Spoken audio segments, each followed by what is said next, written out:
hombre salta desde una segunda planta gritando que es un avión.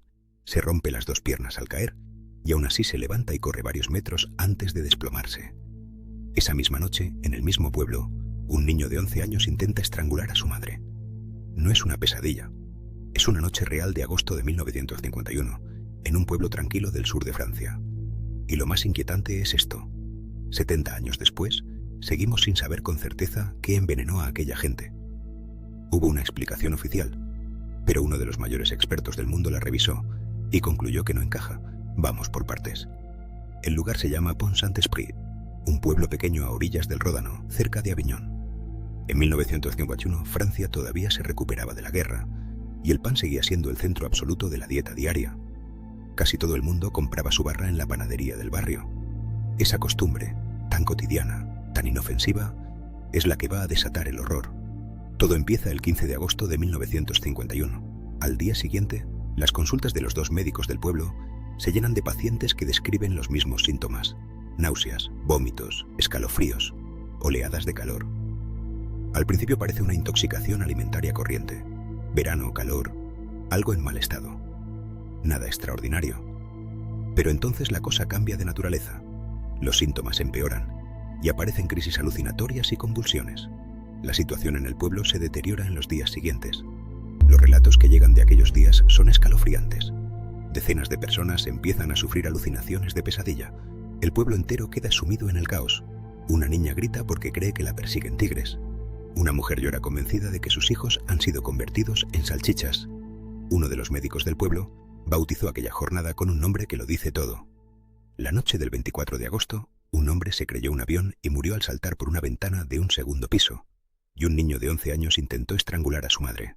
Uno de los dos médicos del pueblo llamaría a esa noche la Nuit d'Apocalypse, la noche apocalíptica. El testimonio de las autoridades locales confirma el horror. He visto a hombres y mujeres sanos volverse de pronto aterrorizados, rasgando sus sábanas, escondiéndose bajo las mantas para escapar de las alucinaciones, declaró el alcalde. Los asilos se llenaron de personas envueltas en camisas de fuerza y atadas a las camas. Según el British Medical Journal, cada intento de contención aumentaba la agitación. Hubo un síntoma físico especialmente extraño. Casi todos padecían insomnio y despedían un olor peculiar. Persistía un estado de mareo acompañado de sudoración abundante y un olor desagradable, informó el British Medical Journal. La gente comparaba el hedor con el de ratones muertos. El balance final fue devastador. Más de 250 personas se vieron afectadas, incluidas 50 internadas en asilos, y hubo 7 muertos. Y aquí llega la pregunta clave. ¿Qué había pasado? Los dos médicos locales, Vieux y Gabay, se pusieron a investigar como detectives y encontraron un patrón. El 19 de agosto llegaron a una conclusión. El pan era el culpable. Todos los pacientes interrogados habían comprado su pan en la panadería Briand de Pont-Saint-Esprit. La prueba fue casi de laboratorio natural. En una familia de un pueblo vecino, 4 de cuyos 9 miembros enfermaron, todos los que comieron pan de la panadería Briand cayeron enfermos, mientras que ninguno de los que comieron pan de otra panadería enfermó. El pan, el alimento más básico, el más sagrado en aquella Francia de posguerra, se había convertido en veneno. Por eso el episodio pasó a la historia con un nombre estremecedor: Le pain maudit, el pan maldito. Pero, ¿qué había en ese pan?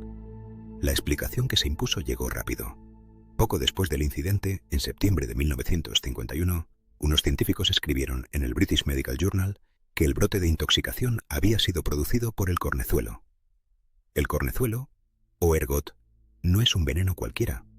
Es un hongo parásito que crece en el centeno bajo ciertas condiciones climáticas, inviernos fríos seguidos de una temporada de crecimiento especialmente lluviosa, y se manifiesta como granos violáceos y sobredimensionados que sobresalen de la espiga. Y aquí viene el dato que conecta todo. El ácido lisérgico, el componente activo del hongo, se usó para crear el LSD, es decir, dentro del centeno crece de forma natural un pariente químico del LSD, y el verano de aquel año jugaba a favor de esa teoría. El verano de 1951 fue especialmente húmedo, y los hongos del cornezuelo crecieron por todos los campos de centeno del país. Caso cerrado, parecía. El pan contaminado con cornezuelo, una intoxicación tan antigua como la propia agricultura, que en la Edad Media se conocía como el fuego de San Antonio. Pero aquí es donde la historia se retuerce, porque no todo el mundo se creyó la explicación del cornezuelo. Ya desde el principio hubo voces discordantes. Apenas unas semanas después del incidente, el presidente del Sindicato de Molineros de Francia, Pierre Jacob, se negó a aceptar la explicación del cornezuelo.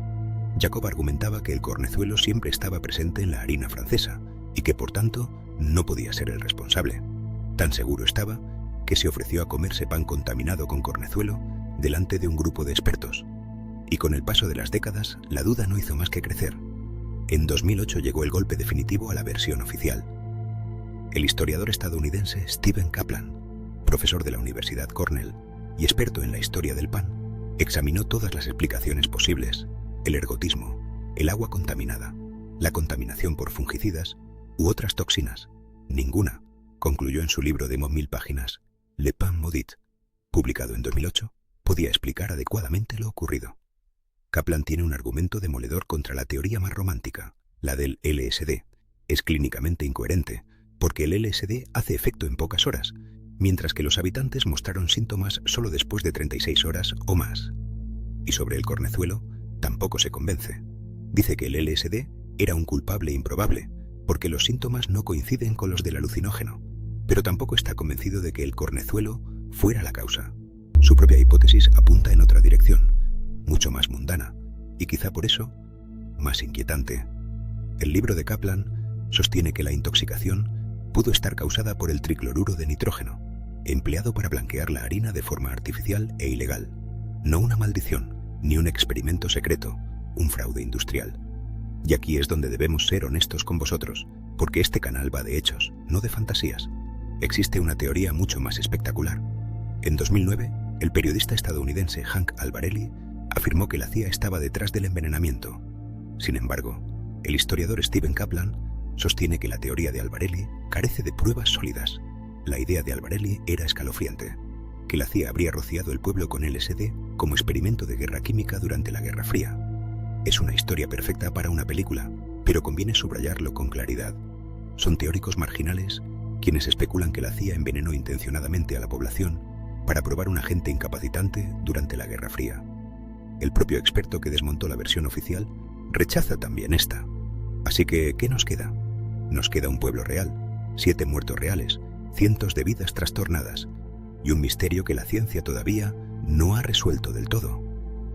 La mayoría de las fuentes académicas aceptan el envenenamiento natural por cornezuelo como causa de la epidemia, mientras que unas pocas plantean otras causas, como el envenenamiento por mercurio, micotoxinas o tricloruro de nitrógeno. Y ese es el verdadero horror de Pont-Saint-Esprit. No los tigres que nadie vio, ni los aviones humanos, ni las conspiraciones de espías. El horror es más silencioso, que algo tan cotidiano como el pan de cada mañana mató a 7 personas y volvió loco a un pueblo entero, y que, décadas después, todavía no sabemos con seguridad qué había dentro de aquella barra. A veces el misterio más oscuro no es el que suena más extraordinario, es el que sigue sin respuesta.